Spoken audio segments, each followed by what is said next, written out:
દિવસે ચૂંટણી પંચના નિયમોના લીલેલિયા ઉડાડીને ધાક ધમકી ભયનું વાતાવરણ કેવી રીતે ઊભું કર્યું, ભારતીય જનતા પાર્ટીના પ્રદેશ અધ્યક્ષ કઈ રીતે કઈ ભાષામાં ડર અને ભયનો માહોલ બતાવીને કરે છે, તો બીજી બાજુ ખુદ ગુજરાતના મુખ્યમંત્રી કઈ રીતે વાર્તાલાપ કરે છે, તો રાજ્યના કેબિનેટ મંત્રી કુંવરજીભાઈ બાવળિયાએ કઈ રીતે લોકોને મતદાતાઓને ધમકાવવાનો પ્રયાસ કર્યો। આ સમગ્ર બાબત જ દેખાય છે કે ભારતીય જનતા પાર્ટી સામે ઠેર ઠેર તેમના ઉમેદવારોને ભાગવું પડે તેવું વાતાવરણ છે।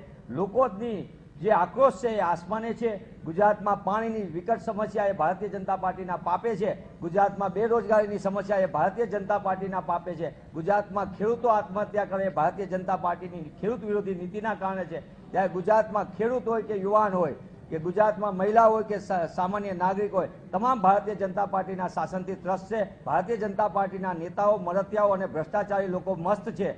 તેવા સંજોગોમાં હાર્દિકભાઈને પ્રથમ ચૂંટણી લડતા અટકાવવા, હાર્દિકભાઈને જ્યારે સામાજિક આંદોલન ચલાવતા તેમની ઉપર દમન ગુજારવો, ખોટા કેસ કરવા, હાર્દિકભાઈને લાંબા સમય સુધી જેલમાં પૂરવા, હાર્દિકભાઈને જે સહયોગ આપે તે લોકો ઉપર જુદી જુદી એજન્સીઓ દ્વારા રેડ પડાવી, એ જીઈબીની રેડ હોય એમના કારખાના ઉપર કે પછી તેમની ઉપર ઇન્કમટેક્સની રેડ પડે, હાર્દિકભાઈને કોઈ સહયોગ ન આપે તેવું વાતાવરણ ઊભું કરી અને બીજી બાજુ જ્યારે તેઓ 12મી માર્ચે કોંગ્રેસ પક્ષમાં જોડાયા અને કોંગ્રેસ પક્ષના સ્ટાર પ્રચારક તરીકે કામ કરી રહ્યા હોય, ત્યારે ભારતીય જનતા પાર્ટી એટલી હદે નિરાશ ને હતાશામાં જતી રહી છે કે ફરી એકવાર ગુંડાગીરીનો આશરો રહી છે। હું આપના માધ્યમથી સ્પષ્ટપણે કહેવા માંગુ છું કે ભારતીય જનતા પાર્ટી ગાંધી સરદારના ગુજરાતમાં વૈમનસ્ય ફેલાવીને તો સત્તા મેળવી લીધી, પણ હવે ગુંડાગીરી કરીને સત્તા ટકાવવા માંગે છે, તે કોઈ પણ સંજોગોમાં ચલાવી લેવાશે નહીં। આ ગુંડાગીરીનો આશરો લઈને ભારતીય જનતા પાર્ટી જે ઠેર ઠેર પ્રદર્શન કરી રહી છે તેને પ્રજા 23મી તારીખે જવાબ આપશે। જે હાર્દિક પટેલ અને પાટીદાર યુવાનો ઉપર બુલેટ ચલાવીને 14 પાટીદાર યુવાનો શહીદ થયા હતા, દમન ગુજાર્યું, જીએમડીસીમાં હોય કે અન્ય ભાઈ બહેનો ઉપર પાટીદારોના, તેને પણ હજી લોકોને ભૂલાવું નથી। ત્યાં ફરી વખત ગુંડાગીરીનો આશરો લેવામાં આવ્યો છે। હાર્દિકભાઈ ભારતીય જનતા પાર્ટીની ભ્રષ્ટ શાસન સામે પ્રચાર પ્રસાર કરશે, આક્રમકતાથી કરશે અને ભારતીય જનતા પાર્ટીની ગુંડાગીરી સામે કોઈ પણ સંજોગોમાં કોંગ્રેસ પક્ષ અને હાર્દિકભાઈ ઝૂકવાના નથી।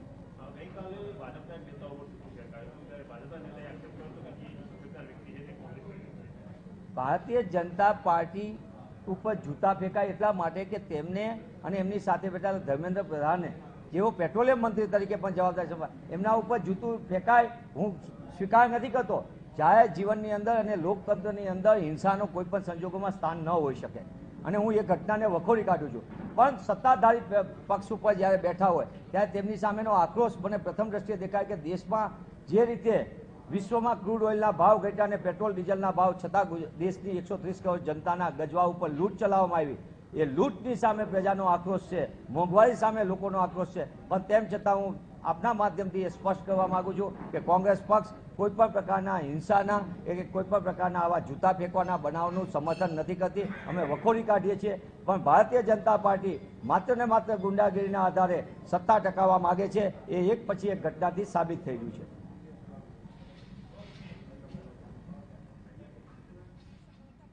તરફથી આધિકારિક નિવેદન અને સીધા આક્ષેપો ભારતીય જનતા પાર્ટી તરફ કે તમામાંથી કોણ ગયું છે?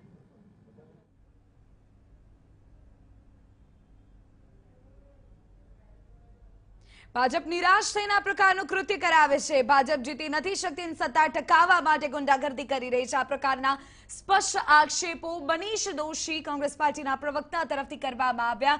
આપને જણાવી દઈએ કે જે સંપૂર્ણ ઘટના આજે બની છે તે આપણે ટીવી સ્ક્રીન પર